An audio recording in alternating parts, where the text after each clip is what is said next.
La première écriture, c'est l'écriture cunéiforme, qui est apparue en Mésopotamie, c'est-à-dire entre le Tigre et l'Euphrate. Écoute-moi, la science pensait que l'écriture était née en Mésopotamie, jusqu'à ce que l'on découvre un système d'écriture qui datait d'avant l'écriture cunéiforme de la Mésopotamie. Et c'est Gunther Dreyer. Tu es devant ton PC ou ton téléphone, je sais pas quoi.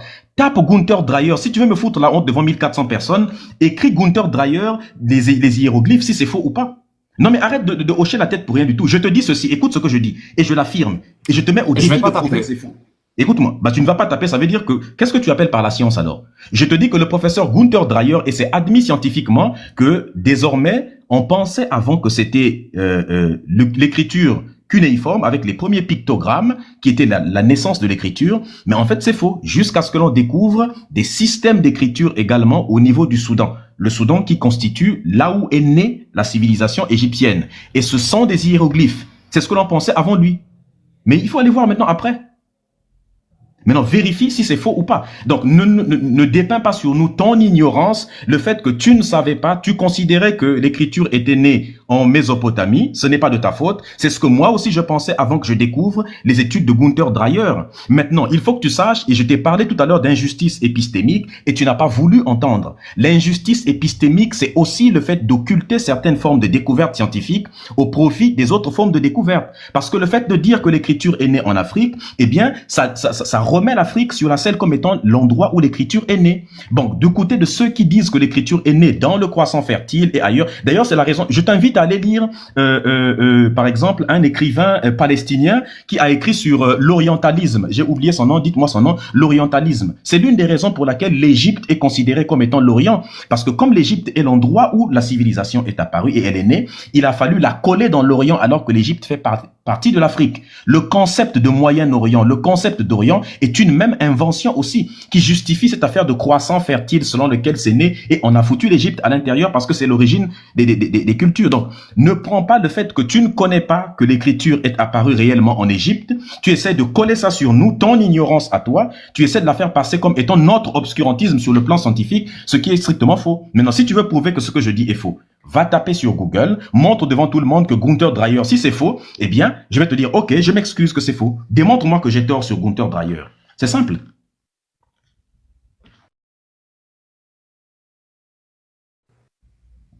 Ok.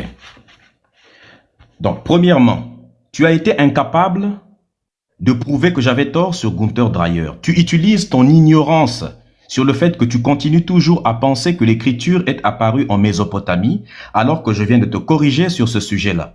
Je viens de t'expliquer que c'était une ancienne croyance de penser que l'écriture est apparue en Mésopotamie. Tu as voulu humilier et ridiculiser la sœur qui était là, alors que c'est toi qui étais limité sur le plan scientifique. Je t'ai dit que non, l'écriture ne venait pas de là, et que l'écriture était apparue il y a près de 5000 ans au Soudan. Tu n'as pas vérifié, tu n'as pas remis à jour tes connaissances, tu n'as pas démontré que j'avais tort sur ça, et tu as utilisé ça pour essayer d'humilier la sœur, alors que tu voulais simplement camoufler ton manque de connaissances. Est-ce que tu as prouvé que j'avais tort? Non. Tout ça parce que tu n'arrivais pas à comprendre un concept qui est simple. C'est celui qu'on essaie de t'expliquer de l'injustice épistémique. Parce que tu n'as pas lu Boaventura de Sousa Santos dans son livre Épistémologie du Sud. Parce que tu n'as pas lu Les âmes du peuple noir qui développe le concept d'injustice épistémique. Parce que tu n'as pas lu The Hand of the Cognitive Empire. Parce que tu ne sais pas ce que c'est qu'un épistémicide. Parce que tu ne sais pas que dans le processus d'injustice épistémique, on procède par camouflage des connaissances. C'est-à-dire que des peuples que l'on juge comme étant des peuples du Sud, c'est-à-dire que des peuples qui n'ont pas beaucoup de connaissances, ce que l'on fait de ces peuples-là, c'est que on va déprécier, on va cacher certaines formes de connaissances. Je te prends un exemple. Le fait qu'on dise partout que c'est Christophe Colomb qui a découvert l'Amérique, on sait que c'est faux. On sait que les Africains ont déjà découvert, qu'on sait que les Égyptiens y étaient, les Carthaginois ont été, il y a même des Asiatiques, les Vikings y ont déjà été. Mais pourquoi on continue à dire que c'est Christophe Colomb? Parce que c'est ce que je déteste chez toi, Jack. Tout à l'heure, là, quand je t'ai coupé, il faut que tu, oui, il faut que tu ailles lire Ivan van Sertima, They Came Before Columbus. Je viens de te donner le nom du livre. Oui, les Égyptiens y étaient, les Africains y étaient. C'est simple. Va lire Ivan van Sertima, They Came Before Columbus. Ils étaient là avant Christophe Colomb. Je te donne des sources. Je te dis que tu essayes à chaque fois d'utiliser des concepts de logique, des concepts d'humanisme pour essayer de dissimuler le fait que tu es limité sur certaines formes de connaissances. Et je ne t'en veux pas, je peux te comprendre. Parce que le fait que toi, tu sois blanc de peau, je suis désolé de te le dire, le fait que tu ne sois pas un noir, il y a des phénomènes peut-être que tu n'arrives pas à comprendre. Il y a des discriminations auxquelles toi, tu ne fais pas face. Il y a des discriminations auxquelles tu ne fais pas face. Donc, il y a des formes de connaissances que tu ne vas pas être amené à avoir simplement parce qu'elles ne te concernent pas. Notamment, par exemple, les éléments peut-être d'injustice épistémique. Pourtant même, bon, normalement, toi, en tant qu'Algérien, normalement même, vous avez subi une forme de racisme également aux Blancs et ils ont même essayé de vous diminuer. Donc, tu devrais connaître ce type de concept, par exemple. Donc, ce que je dis est vrai.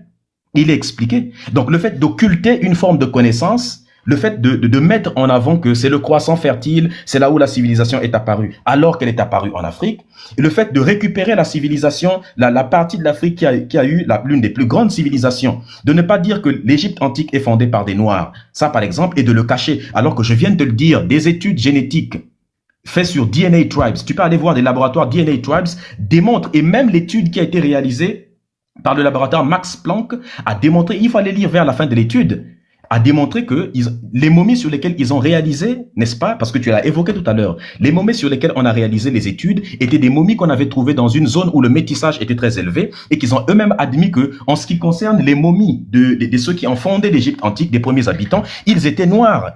Pourtant, on ne montre pas ça. Et donc, tu viens nous dire que nous sommes des gens qui sont sectaires, alors que nous essayons simplement de régler un problème d'injustice épistémique qui fait que, par exemple, en Afrique, qui sait que dans le Monomotapa, par exemple, il y a des vestiges qui sont là encore aujourd'hui, des grandes civilisations qui étaient construites depuis longtemps, mais personne n'en parle. Les grandes murailles du Bénin qui sont beaucoup plus longues que les murailles de Chine, personne n'en parle. Nous citons des sources européennes qui sont parties, qui ont témoigné de ce qu'ils ont vu, le fait qu'il y avait déjà des systèmes d'égouts là-bas, et ainsi de suite. En quoi est-ce que c'est mauvais? En quoi est-ce que c'est du racisme que de montrer que lorsqu'on veut coloniser un peuple, lorsqu'on veut dominer un peuple, ce que l'on fait, c'est qu'il y a une citation, comme tu aimes bien les citations européennes, on dit, celui que Jupiter veut faire perdre, il commence par lui enlever la raison. C'est-à-dire que quand on veut dominer un peuple, on vient en général avec un discours ultra-raciste, un discours qui rabaisse l'autre pour venir dire que ce peuple-là n'a rien apporté, ainsi de suite. Ça va avec ça, la colonisation. Et c'est contre ça que nous nous battons. Lorsque nous créons la philosophie kamite, la pensée kamite, c'est pour répondre à ce type de problème. Parce qu'il faut que tu comprennes quelque chose. Un peuple qui se développe sainement et dignement, surtout dans ce monde où nous sommes dans un jeu de domination, c'est un peuple qui a les pieds solidement ancrés dans son passé, a les mains dans le présent et a la tête dans l'avenir. Nous ne voulons pas ce que tu nous proposes, nous. C'est un discours de capitalisme d'aujourd'hui qui veut créer un individu avec ton pseudo-humanisme. Nous sommes tous les mêmes. Mais Jack, je sors de 700 ans d'esclavage et de colonisation où des Arabes, des Européens et tout le monde, tous les peuples non noirs m'ont fait comprendre que nous ne sommes pas pareils. Je ne te déteste pas. Je sais qu'il y a des humanistes parmi d'autres personnes, des personnes qui sont humains. Mais ne nous en veux pas parce que nous voulons être ultra prudents, que nous ne voulons plus, nous faisons en sorte qu'il n'y ait plus de colonisation, qu'il n'y ait plus d'esclavage aujourd'hui, et que nous voulons que lorsqu'ils sont venus chez nous, ils nous ont apporté des écoles coraniques pour essayer de nous aliéner profondément. Ils nous ont apporté des écoles catholiques pour nous aliéner profondément. Des écoles occidentales. Tous les Noirs s'appellent Mohamed, Bukhari, ainsi de suite, s'appellent Jean-Christophe de la Fesse, ce genre de choses. Nous voulons que les Noirs reviennent à leur culture. Je veux me développer comme le Chinois est en train de le faire, mais dans un paradigme proprement chinois. Je veux faire comme le Japonais, mais dans un paradigme proprement japonais. S'il y a des problèmes dans la culture japonaise, le Japonais le modifie, il l'arrange. Quand il construit des choses, il n'oublie pas ses ancêtres, il n'oublie pas. Quand tu viens nous dire que abat les ancêtres, je ne veux pas abattre mes ancêtres.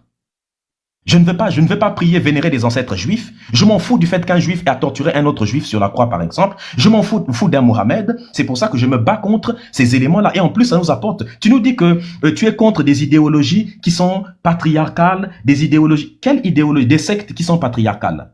Jack, la dynastie des Kandake a dirigé le Soudan pendant longtemps. Ce sont des femmes. Elles ont résisté contre l'Empire romain.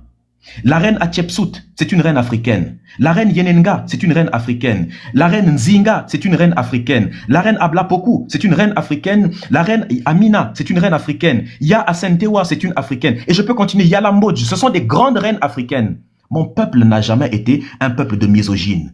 La femme est la maman de l'humanité et nous l'avons toujours considérée. Et nous luttons quand nous disons aux gens, revenez à la culture africaine. Et c'est ce que nous faisons parmi nous.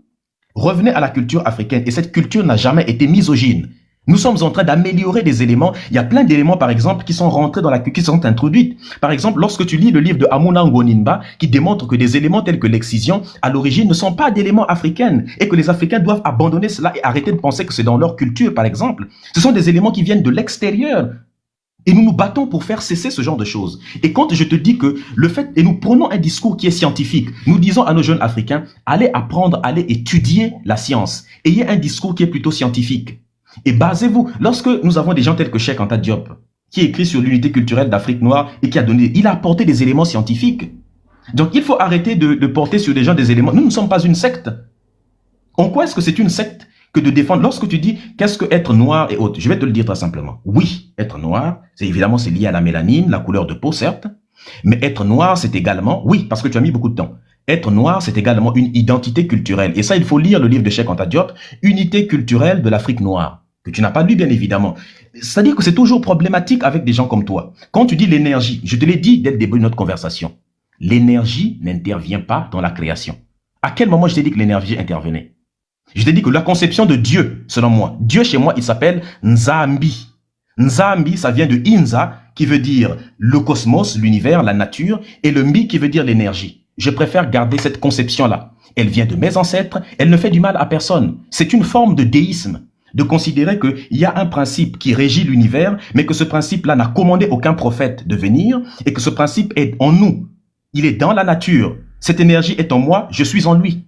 Je n'ai pas besoin de le prier, il n'a envoyé aucun prophète, et que le livre le plus parfait qui existe selon nous, c'est la nature simplement. C'est le livre fait par le Créateur lui-même. En quoi est-ce que c'est quelque chose de mauvais? Toi, en tant qu'athée, si tu veux refuser cela, refuse cela, ça te concerne. Mais moi, je suis quelque chose qui n'est pas mauvais. Le Dieu n'intervient pas, il n'envoie aucun prophète, rien du tout. C'est simplement la nature.